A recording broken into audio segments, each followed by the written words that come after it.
నా ప్రియమైన బిడ్డా, నా మాటలు జాగ్రత్తగా ఆలకించుము. నీవు నా ఆజ్ఞలు పాటించి నా చట్టాలను పాటించి నేను చెప్పినట్లు జీవిస్తే నీకు లెక్కలేనన్ని ఆశీర్వాదములు, దీవెనలు, శాశ్వతమైన కృప నీకు ఇస్తానని చెప్పాను. నీవు వింటున్నావా? ఇప్పటికైనా పరవాలేదు. నేను చెప్పినట్లు నీవు విని ఆచరిస్తే నీకంటే గొప్పవాడు ఎవడూ ఉండడని నీకు తెలియజేస్తున్నాను. బైబిల్ గ్రంథము తెరిసి నా వాక్యమును చదివి ఆలకించుము.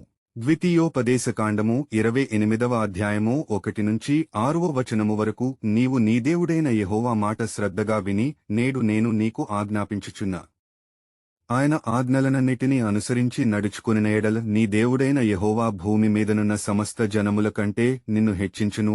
నీవు నీ దేవుడైన యెహోవా మాట వినిన ఎడల ఈ దీవెనలన్నీయు నీ మీదకు వచ్చి నీకు ప్రాప్తించును. నీవు పట్టణములో దీవింపబడుదువు, పొలములో దీవింపబడుదువు. నీ గర్భఫలము, నీ భూఫలము, నీ పశువుల మందలు, నీ దుక్కి టెద్దులు, నీ గొడ్డే మేకల మందలు దీవింపబడును. నీ గంపయు పిండి పిసుకు నీ తొట్టెయు దీవింపబడును. నీవు లోపలికి వచ్చినప్పుడు దీవింపబడుదువు, వెలుపలికి వెళ్ళినప్పుడు దీవింపబడుదువు. నా ప్రియమైన బిడ్డ, ఈ వాక్యములో ఉన్న లేఖనములను గ్రహించి నా చిత్త ప్రకారముగా జీవిస్తే నీకు ఏది లోటు లేకుండా నీకు సమస్తాన్ని సమకూర్చే నీ దేవుడను, నీ ప్రభువునైన యేసయ్యను నీకు మాట ఇస్తున్నాను. నీవు ఏ ఊరికి వెళ్లిన, ఏ పట్టణమునకు వెళ్లిన, నీవు నివసించు ఊరిలో దీవెనకరముగా ఉండువు. నీవు పొలములో వేసే పైరు పంటగాని, గోధుమ పంటగాని, వరి పంటగాని, దుంప పంటలుగాని, ఆకుకూరలుగాని, పండ్ల తోటలుగాని, కాయగూరలుగాని నీ పొలములో పండే ప్రతి నూరంతలుగా దీవిస్తారు. నీ కుటుంబములో నీ భార్య కాని, నీ బిడ్డలకు గాని, నీ తోబుట్టువులకు గాని సంతానము లేనివారు ఎవరు ఉండరు అని నీకు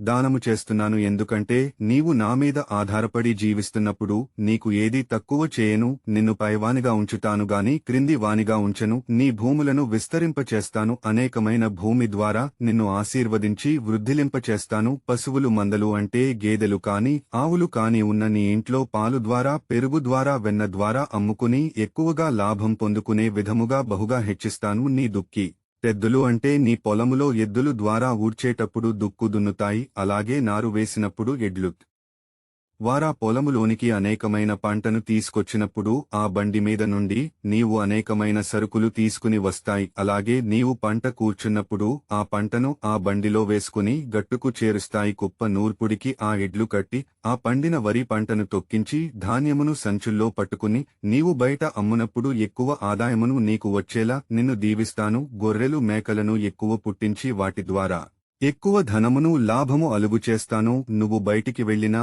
ఇంటికి వచ్చిన క్షేమంగా వెళ్లి లాభంగా తిరిగి వస్తావు. ఆమెన్.